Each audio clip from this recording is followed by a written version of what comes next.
Hai teman-teman, jumpa lagi di channel Raja Spoiler. Apa kabar kalian? Semoga selalu sehat, selalu bahagia, dan selalu lancar rezekinya. Masih melanjutkan tentang kisah Janggem yang sedang berusaha untuk membantu ayah angkatnya terbebas dari hukuman, di mana Gang Duku sedang difitnah. Makanan buatannya dikatakan memiliki racun yang mampu membuat pangeran menjadi lumpuh. Mampukah Janggem membebaskan ayah angkatnya? Penasaran?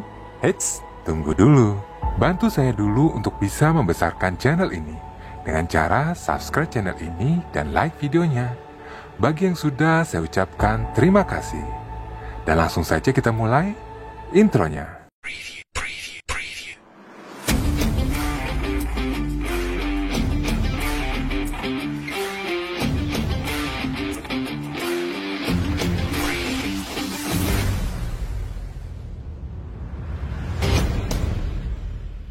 Raja Spoiler.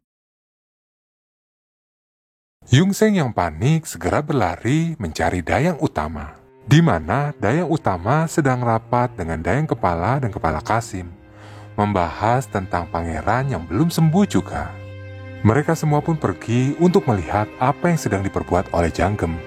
Sesampainya di sana, mereka melihat Janggem sedang terkapar, namun tersenyum senang. Dia pun mengabarkan bahwa dia telah mengetahui penyebab kelumpuhan dari pangeran, yaitu tentang kombinasi makanan antara ginseng dan pala. Ginseng Joseon dikenal sebagai bahan makanan yang mampu meningkatkan khasiat dari bahan makanan lain. Dan di sini ginseng mampu meningkatkan khasiat dari biji pala. Sama seperti orang yang memakan biji pala dalam jumlah banyak, menyebabkan kekakuan pada tubuh. Kepala Kasim pun segera pergi untuk memberitahu raja tentang hal ini. Dia pun memerintahkan pada Dayang Utama untuk segera mengurus Janggem. Berkat hal ini, pangeran pun akhirnya bisa disembuhkan. Raja pun sempat marah kepada tabib. Kenapa dia tidak tahu tentang hal ini? Namun tabib masih beralasan bahwa di Cina tidak menggunakan ginseng, sehingga ia tidak tahu tentang kombinasi makanan ini. Untuk penemuannya ini, Janggem pun diberikan hadiah berupa daging sapi oleh raja. Keesokan harinya, setelah Janggem merasa baikan, Dayang Han memerintahkan Janggem untuk membantu Dayang Utama menyiapkan makanan untuk pesta ulang tahun dari Dayang Kepala. Dayang Utama yang dalam kondisi tidak sehat karena lutut dan ginjalnya yang sedang sakit, tetap harus menyiapkan makanan ini, karena ini merupakan sebuah tradisi yang sudah turun-temurun. Di tengah persiapan dalam pembuatan makanan, ia terlihat pucat, pusing, dan merasa mual. Dayang Jung pun langsung memerintahkan Janggem untuk melanjutkannya. Janggem mencoba mencicipi kaldu buatan dari Dayang Jung. Dia pun merasakan kaldu buatan Dayang Jung sedikit hambar, lalu menambahkan garam dan beberapa penyedap, agar rasanya pas sesuai dengan cita rasanya. Setelah makanan itu siap disajikan, langsung disuguhkan kepada Dayang Kepala. Namun, apa yang terjadi? Setelah mencicipi makanan buatan Dayang Jung, Dayang Kepala pun langsung marah-marah dan memaki Dayang Utama. Sebuah hinaan dengan mengatakan masakan buatan Dayang Jung sangat tidak enak. Dayang Jung hanya bisa terdiam mendengar penghinaan tersebut. Dayang Jung pun mengira bahwa ini ada kaitannya dengan perselisihan mereka tempo hari. Janggem yang mendapat kabar bahwa Dayang Jung dimarahi oleh Dayang Kepala segera pergi mencari Dayang Jung, meminta maaf karena gara-gara makanan buatannya Dayang Jung harus dimarahi oleh Dayang Kepala. Setelah permintaan maaf itu, Janggem pergi ke tempat pesta, mencoba mencicipi masakan buatannya. Janggem merasa masakan buatannya masih baik-baik saja. Namun karena rasa penasaran, dia pun meminta pada Gembyong untuk mencicipi masakan itu. Menurut Gembyong, masakan ini agak asin dan terlalu banyak lada. Sangat jauh berbeda dengan masakan buatan Jung yang biasanya. Mendengar itu, Janggem pun segera berlari ke dapur, mencoba satu persatu setiap bumbu masakan. Dan apa yang terjadi? Janggem pun akhirnya mengetahui bahwa indera perasanya telah hilang.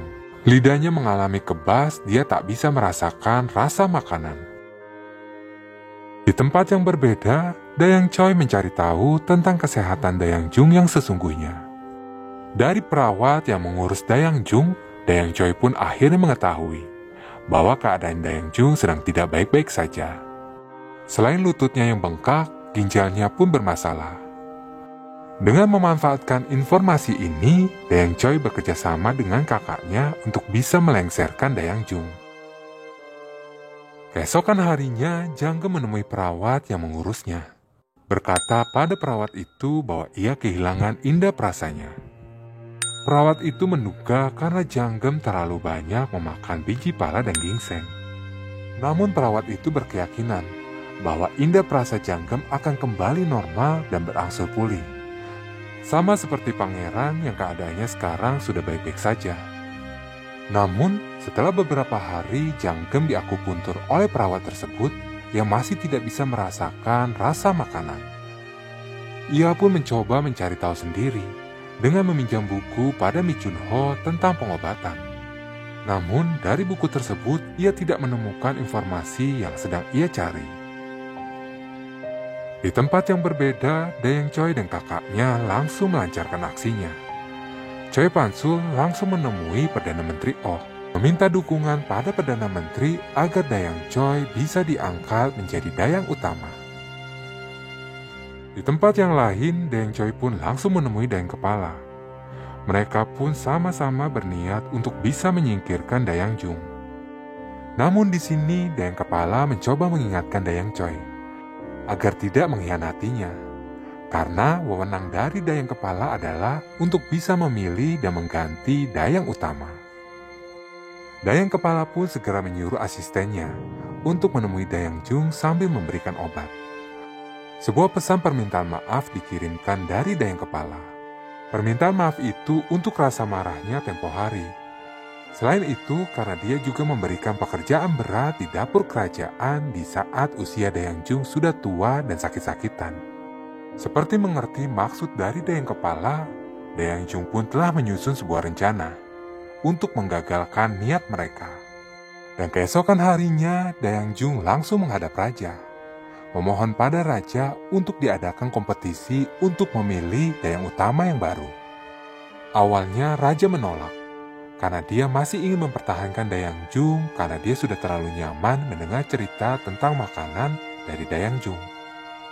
Namun, setelah diberi keyakinan bahwa seorang dayang yang sudah sakit dan tua tidak diperbolehkan meninggal di dalam istana, akhirnya raja pun menyetujui.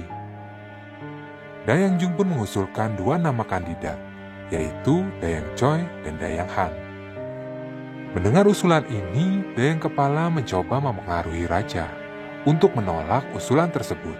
Namun, pada akhirnya Dayang Kepala tidak bisa berbuat apa-apa.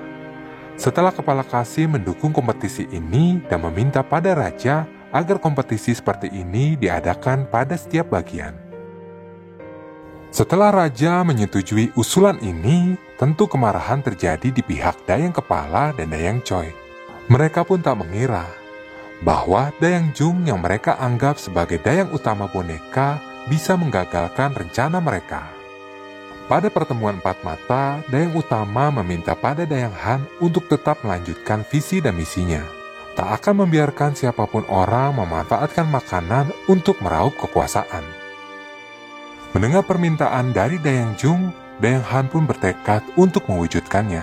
Dayang Han pun menceritakan niatnya ini kepada Janggem, meminta pada Janggem untuk menjadi asistennya dan membantunya mewujudkan mimpi dari Dayang Jung. Namun hal itu ditolak oleh Janggem. Janggem pun akhirnya menceritakan tentang apa yang sedang ia alami kepada Dayang Han. Janggem yang frustasi karena tidak dapat merasakan lagi rasa makanan, meminta pada Dayang Han untuk mencari murid yang lain. Namun Dayang Han tidak ingin melakukan hal itu. Dia pun berencana akan membawa Janggem berobat ke tabib di luar istana. Dan keesokan paginya, mereka pun langsung bergegas menuju tabib di luar istana. Banyak tabib di luar istana yang mereka datangi. Namun semua jawabannya sama, bahwa penyakit Janggem ini tidak dapat disembuhkan. Rasa putus asa tentu melanda mereka. Dan di sini sekali lagi Janggem meminta pada Dayang Han untuk mencari murid lain agar dapat mewujudkan impian dari Dayang Jung. Sebelum kembali ke istana, Dayang Han pun menyempatkan diri untuk membeli ikan di tempat langganannya. Setelah melihat kemampuan dari pedagang itu, timbullah sebuah ide di otak Dayang Han untuk bisa melatih kemampuan Janggem memasak enak tanpa harus dicicipi. Latihan seperti apa yang akan dialami oleh Janggem, dan mampukah Janggem membantu Dayang Han mewujudkan mimpinya menjadi dayang utama? Mau tahu kelanjutannya? Tunggu video spoiler berikutnya. Sampai jumpa teman-teman. Bye.